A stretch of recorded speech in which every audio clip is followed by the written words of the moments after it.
가정신앙문화세우기 가스펠 프로젝트 8번째 주일입니다.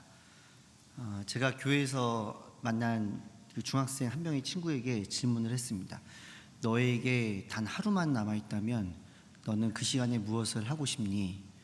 네, 그 곰곰이 생각하던 친구가 저에게 대답을 했습니다. 목사님, 왜 생각을 그렇게 부정적으로만 하시나요?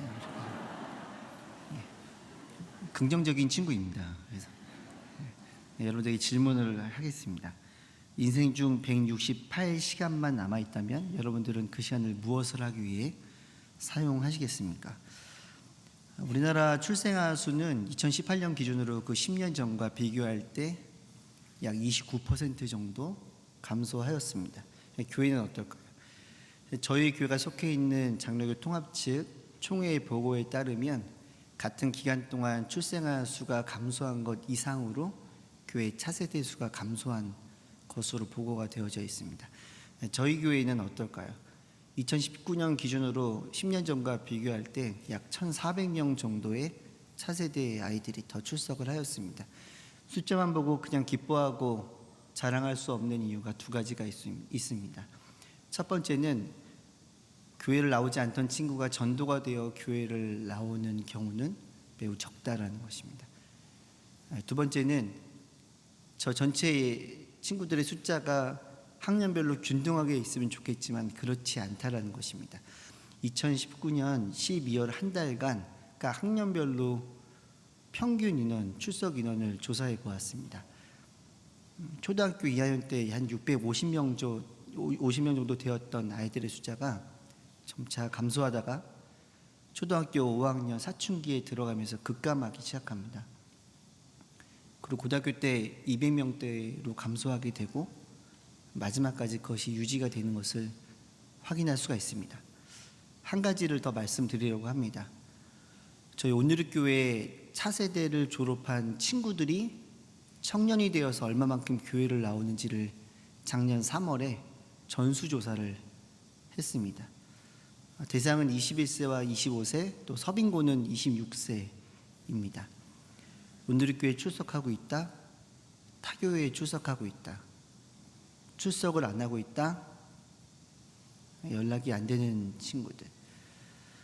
저 숫자를 보면서 제가 마음이 조금 더 아프고 마음이 조금 더 힘든 이유는 저기 보이는 26세, 25세 친구들이 저와 함께 고등학교 3년을 보냈던 친구들입니다. 연락이 안 되는 친구들이 많기 때문에 그 수를 정확하게 파악할 수 없지만 아이들이 점차적으로 교회를 떠나고 있다는 것은 부인할 수 없는 사실입니다. 위의 내용을 종합하여 보면 초등학교 2학년 때 650명 정도 되던 친구들이 25세가 되면 200명 초반대로 감소하게 되는 것을 보게 됩니다. 물론 교회를 옮기는 친구들도 있겠지만 그 숫자보다는 교회를 떠나는 친구들이 더 많은 것 같습니다. 전문가들은 이러한 현상에 대해서 다음과 같이 원인을 설명합니다. 기독교의 사회적 신뢰도 감소, 학교에서 신에 대해서 다루지 못하게 하는 것, 물질적 세계관, 그리고 건강한 신앙이 세워지기 전에 대학에 간 이후 유물론적 세계관의 영향을 받게 된다는 것입니다. 일주일은 168시간입니다. 1대 168. 일주일 동안 한 번의 식사로 자녀가 건강하게 자라날 수 없다라는 것을 우리가 아는 것처럼 일주일에 한 번, 1시간 교회 와서 예배 드리는 것으로 자녀의 신앙이 건강하게 성장할 것이라고 생각하는 것은 참 어려운 일입니다. 하나님께서는 우리 하나님 여호와가 오직 유일한 하나님 되심을 자녀들에게 부지런히 알려주라고 저희들에게 알려주고 있습니다. 아침에 일어날 때, 집에 앉을 때, 길을 걸어갈 때, 저녁에 누울 때, 아침에 일어날 때부터 저녁에 누울 때까지 자녀들이 부모님의 품을 떠나기 전 나이가 20살 때까지 가정에서 부모가 무엇을 선택하는 가치를 바라보며 자녀는 그 위에 이후의 삶을 설계하게 됩니다. 그렇기에 감염병 때문에 어쩔 수 없이 가정이 교회다라고 말하는 것이 아니라 원래 가정은 교회여야 하고 교회는 가정의 교회가 될 수 있도록 돕는 것, 그것이 다음 세대에게 복음을 전수하기 위한 사명의 이름을 저희가 반드시 기억을 해야 합니다. 지난주까지 말씀을 드렸던 말씀 식방, 야광 말씀 액자, 저희가 지금 진행하고 있는 가스펠 프로젝트, 이 모든 것들이 기획되고 진행되었던 배경을 지금까지 말씀을 드렸습니다.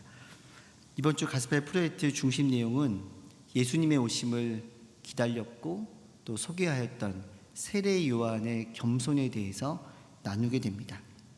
예수님의 꼬마의 가정은 신랑 되신 예수님을 기뻐하였던 세례 요한을 기억하며 저희가 음악놀이 프로그램을 영상으로 제공합니다. 자녀와 함께 기쁨의 시간을 가지시기를 바랍니다.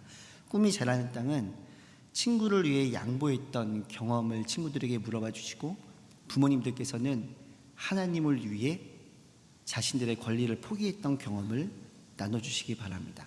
또 꿈이 자라는 땅과 파워웨이브는 공통적으로 나를 이 땅에 보내신 하나님의 목적은 무엇인지 부모님들께서 먼저 이야기를 나눠주시고, 자녀들이 이야기를 하면 그 이야기에 격려해 주시는 시간을 가지시면 감사하겠습니다.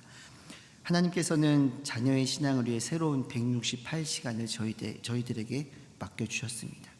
자녀가 부모님들을 통해 또한 저를 통해 하나님의 형상을 발견하는 한 주가 되기를 소망합니다. 가정이 교회입니다. 감사합니다.